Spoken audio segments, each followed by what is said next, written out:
for kids above 3 years old. Above 3 years old, at this time, they should already be eating a varied diet. Okay? But when we speak of proper nutrition, we always have to make it a point that milk should be an integral part of their diet.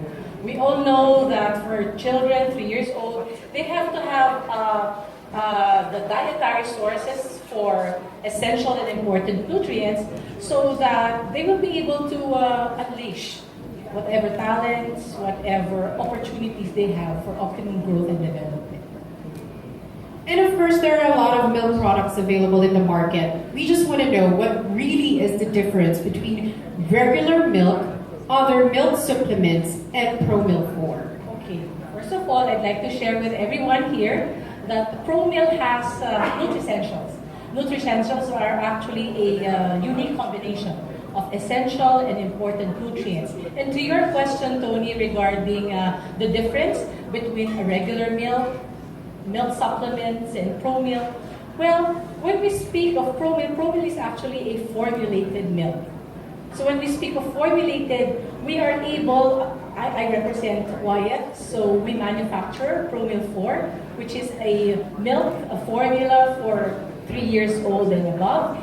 And when we speak of milk formula, all the important and essential ingredients and nutrients are formulated or are there, or the content based on recommended levels. Compared to, for example, regular milk, wherein the nutrients there are those that are actually naturally in the milk.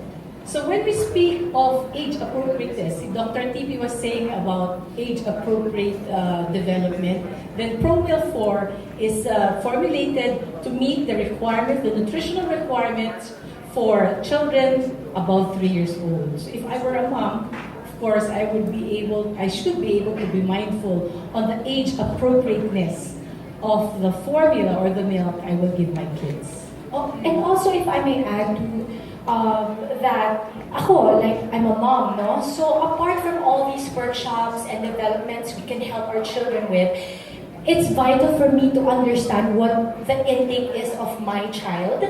So, kasi magkaka-partner yun eh, di ba?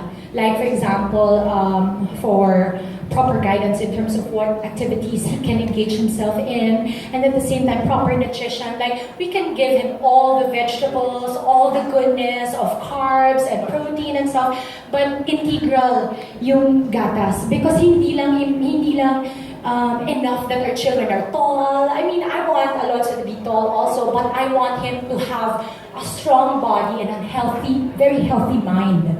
Kasi again, for parents like us, especially in this generation, we want to build our children and raise them in a way that they are wholly whole. Like, they're really individuals and great at physical activities, mental activities. Well-rounded. Yes. And regarding the recommendations, we have recommendations. We have the Philippine Dietary Reference Intakes. This will actually guide the mothers and the fathers, of course, on how much of a food and the variety of food that they should give their children across any age group. So, age-appropriate nutrition. Yes, Yes. Kay Dr. Ako naman, why is proper stimulation essential? What do you think? It's vital to the development or the talent or the gift that the child has. Every child has his or her own talent, her own gift. It's up to the mother and the father to identify which is the talent in. And if you take a look at the definition of talent, it's actually an above average aptitude for something which is of human performance. And so you have arts, music, athletics, and so on. And so when there is a child's tendency to favor something, then you try to address that and stimulate that. But again, as what Dr. Tipi said, if to take a look at the prerequisites, for example, if you want your child to be a swimmer and the child does show very, very good skills in swimming, you have to consider a lot of things, like how healthy is the child. Like for a child to develop to be a swimmer, he has to reach a certain height. So yung mga katulad kong mukhang stunted will probably not be a good swimmer. Right? So there are certain prerequisites which you need to develop and which can be further developed through nutrition. Because what there is in every child for talent is what is genetic, like what was he born with. Sometimes parents say, wala sa aming pamilya yan, but meron dito. Probably you don't know that there's somewhere in the family where there is that gene that has been hiding. And so once it's seen, then you develop. So it's really nature and nurture. It's very important for property there so that the child doesn't go away late in the development. And also, kasi hindi din natin maiwasan. May ibang parents, they would like to instill or force talents to their kids, hindi ba, Dr. Rao? So, what can you say about, or what is your advice to parents who, of course, when you come from a family of doctors, hindi ba? Usually, gusto ng parents maging doktor din ang anak, maging swimmer, maging singer. So, how do you manage that? One of the things that parents have, it's probably hard to accept, like you'd like your child to follow your footsteps.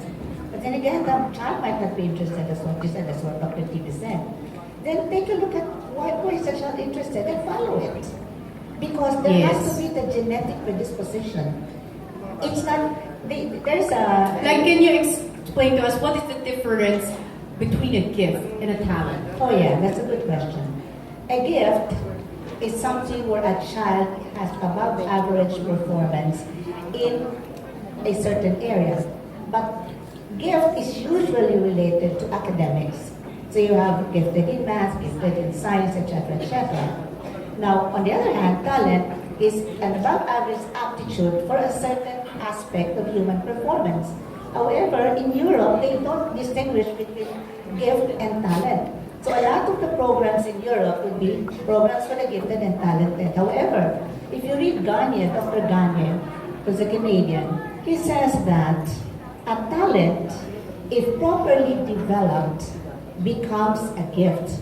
Because the interest that was there, and provided that there is the prerequisite area that is achieved, then what happens is that with how many thousands of hours of practice, 10,000 hours of practice, to really hone it, it becomes a gift. So eventually, the gifted and the talented are the same in the sense that the performance is this way.